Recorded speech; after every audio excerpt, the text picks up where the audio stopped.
បាទតោះយើងមកមើលការកណនី limit នៃអនុគមចឹងប្រភេទ limit នេះគឺជាប្រភេទ limit រៀងមិនកំណត់0ទៅ0បាទជាប្រភេទពហុធាចឹងបងលំហាត់ទី1វិធីងាយស្រួលក្នុងការកណនី limit គឺបងដឹងហើយ limit រៀងមិនកំណត់0ទៅ0យើងយក1ទៅជំនួសទៅគឺរៀងមិនកំណត់0ទៅ0បាទនេះបាទអញ្ចឹងកាលណាចូលរៀងមិនកំណត់0ទៅ0គឺយើងត្រូវដាក់ផលគុណកតាគឺ x ដក a អញ្ចឹង x ខិតទៅរក1គឺ x ដក 1អញ្ចឹងណាបាទប៉ុន្តែយើងមើលពហុធារបស់យើងមានដឺក្រេទី2ភាគយកនិងភាគ3អញ្ចឹងវិធីសាស្ត្រលឿនគឺយើងមិនចាំបាច់បំបែកតួកតាមិនចាំបាច់ចែកពហុធាទេបាទអញ្ចឹងបងប្អូនកលេចមើលលំហាត់នេះគឺយើងធ្វើការប្រើនៅវិធីសាស្ត្រងាយស្រួលជាងហ្នឹងបាទគឺយើងដាក់អីបងយើងស្មើនឹង limit x limit x ខិតទៅរក1នេះ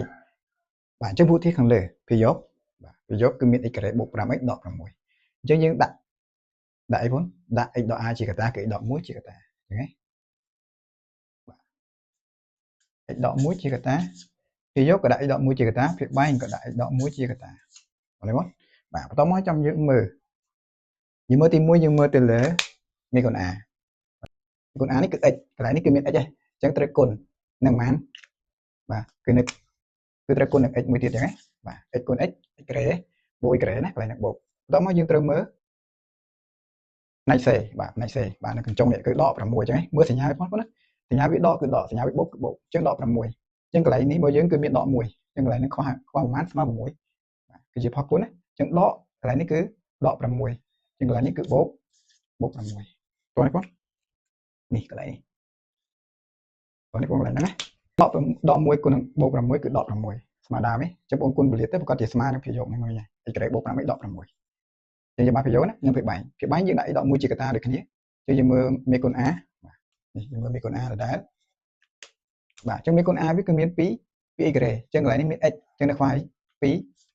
អញ្ចឹងហ្នឹងបាទបង x គុណនឹង 2x 2x ក្រេបាទ 2x ក្រេបន្តមកយើងមើលទៅលើអីទូសេណាបាទទូសេនេះគឺលេខ1អញ្ចឹងណាបាទអញ្ចឹងលេខ1កន្លែងនេះមានដក1ឯងអញ្ចឹងត្រូវគុណនឹងចំនួនប្រមាណដើម្បីឲ្យស្មើ1គឺគុណនឹងដក1ត្រូវទេដក1គុណនឹងដក1ស្មើបូក1បងប្អូនបាទនេះគឺជាវិធីសាស្ត្រលឿននៅក្នុងការដែលយើងដាក់ជាផលគុណកតាបងប្អូនបាទយើងមើលគេយកមាន x ដក1ភាគបាយមាន x ដក1យើងសម្រួលគ្នាបានទេបាទអញ្ចឹងវាស្មើទៅជា limit អីគេបង limit x ទៅរក1នៃបាទខាងលើនៅសល់ x បូក 6ខាងក្រោមនៅសល់ 2x បូក 2x ដក1បាទ x បូក 6ចែកពី x ដក16បាទពេលប្លោះស្មើមកក្រោមណាបាទតែខ្ញុំសុំស្មើនៅខាងមុខដើម្បីចំណេញបាទអញ្ចឹងយក x ស្មើ1យកទៅចំនួនកន្លែង limit ប្រភេទថ្មីអញ្ចឹងណាបាទស្មើនឹងអី1បូក6ចែកឲ្យ2គុណឲ្យ1ដកឲ្យ1អញ្ចឹងណាបាទអញ្ចឹងខាងលើស្មើប៉ុន្មានស្មើ7អញ្ចឹងណាបាទក្រោម2គុណ1ស្មើ2 2ដក1ស្មើ1អញ្ចឹងណាអញ្ចឹងស្មើនឹង5 7លំហាត់ទី1ចម្លើយស្មើ7បងប្អូនបាទតម្លៃលំហាត់ទី2លំហាត់ទី3សាកល្បងធ្វើដោយខ្លួនឯងកុំភ្លេច comment ចម្លើយនៅខាងក្រោមវីដេអូជួបគ្នាវីដេអូក្រោយ